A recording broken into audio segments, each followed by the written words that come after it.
A handful of soldiers stood between an advancing armored force and the open roads of Rajasthan, outnumbered, surrounded, and almost completely isolated. They faced a choice that would define one of the most remarkable battles in modern Indian military history. December 1971, war had erupted across the Indian subcontinent. While the world's attention remained fixed on the eastern front, another battle was quietly unfolding in the western part, the vast emptiness of the Thar Desert. The Pakistani army launched a major offensive towards the small border post at Longewala. The objective was ambitious: break through the Indian defense captures and capture the strategic territory and force India to divert its strength away from the main war. There was only one problem.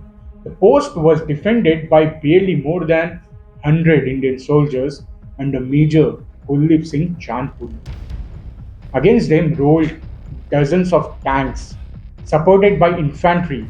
By every calculation, the defenders should have been overwhelmed before sunrise, and yet they refused to abandon their position.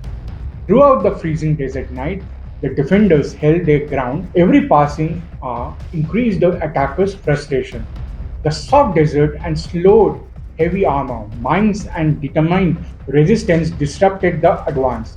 The breakthrough everyone expected simply never came. Then dawn arrived. As the first light spread up across the desert, Indian Air Force fighter aircraft appeared overhead. The exposed armored columns, unable to find effective cover in the open landscape, became vulnerable targets. One strike followed another.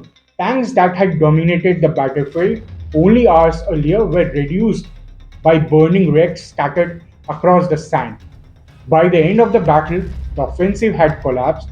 A tiny defensive post had stopped a far larger force long enough for air power to change the course of the fight. The Battle of Longewala proved that the wars are not always decided by the size of an army.